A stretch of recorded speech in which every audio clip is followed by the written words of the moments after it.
Right? And I'm not playing.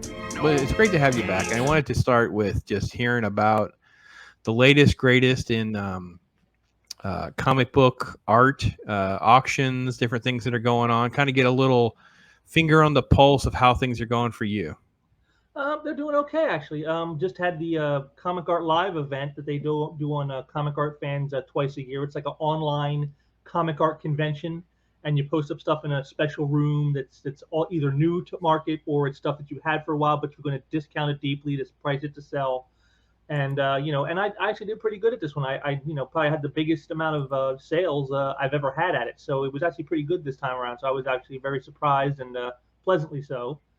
That's awesome. Although the last couple of weeks have sort of died off, but again, I think that might have a little more to do with the current economic times than the art itself or what have you. But like I said, overall, it's been pretty good so far. That's great. That's great to hear. I was just concerned. I know we talked a little bit. I wanted to see. So is it? Are we seeing a time where some of the economy's impacting these kinds of things or not? Well, I figure if it hasn't happened yet, it's coming because I mean you got to figure what's the first thing whenever there's hard economic times, recessions, depressions, whatever you want to call them, what's the first thing that always takes a hit? It's the luxury stuff, Sure. the entertainment sector is going to be the first one to feel the hit because that's where all people's extra money goes. They go to pay. That's what they spend that money on is their entertainment and when that money's not there, it's like I've got to worry about getting food and getting gas for my car and paying the rent, and that's kind of where you go with it. So, this is one of your happy customers.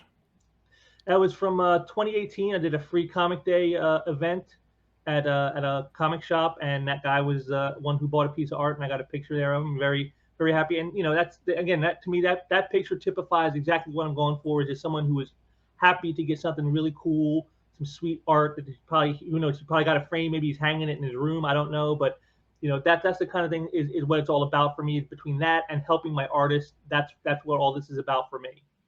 It's fantastic. Do you think they should be matted when you frame them? Is it bad to have them up against the glass? I know there's special kinds of glass you can get that like protect it from UV rays and other things Sure. like that, but I know it's a little more expensive. For me, getting something framed, if it was me, again, I can't speak for everyone. For me, if I'm getting something framed, I want it to be something special. Not just anything. Otherwise, it's into the Ayatollah portfolios for them to keep them nice and safe and dry and protected because you don't want the art to get damaged. But unless it's something really really special, you don't really want to go to the cost of framing, I think. Okay. I've definitely had a back and forth over framing certain things, especially with autographs on them, whether it'd be bad for the stuff to rub up against them and those kinds of things. I was just curious with some of the original art.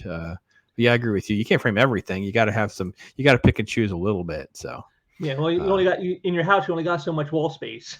That's probably the biggest issue for all of us, right? And I know someone that would agree. Heidi's here, so yeah, she would agree. There's limited wall space, and she's probably pointing at you, just so we're completely clear. She knows me. She knows. Yes, she knows all of us.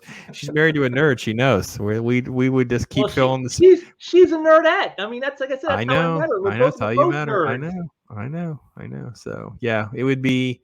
I don't know about you, but my brain will run down the alleyway of like, how could I get more wall space? It would be like, okay, wish I could have this kind of thing or that kind of thing. So that's awesome. Let's put extensions on the house so we have more walls so I can put more art up. Let's get a studio, get something. So she says, oh, our whole house is a comic book theme. Well, of course it is. Like, why would it not be? It's literally, you guys literally met in like a chat room, like doing that. That's freaking great. Yeah. How could it not be? My wife does not share my taste, so I have a very limited space. But I will say she's been very generous. In our old house, the house we just moved from, she'd redesigned the whole room for me. She did it all on her own. Like it was like, whoa, what is happening? And yeah, it was very gracious, and I can't even thank her enough. And it was very elegant. Like she gave it like the ladies' touch. So it's not just having stuff up. It was very, structured and aesthetically appealing. And yeah. So yeah, I don't have that kind of space right now. So it's we kind of have to revisit it. And in the room that I have now, it's small to film in. So I'm not sure I'll ever be able to film in there. So that went well. That's great to know, by the way. That was really kind of a huge thing, and I wanted to know that was because it's sometimes difficult to gauge the market and kind of how things are. and that kind of thing. So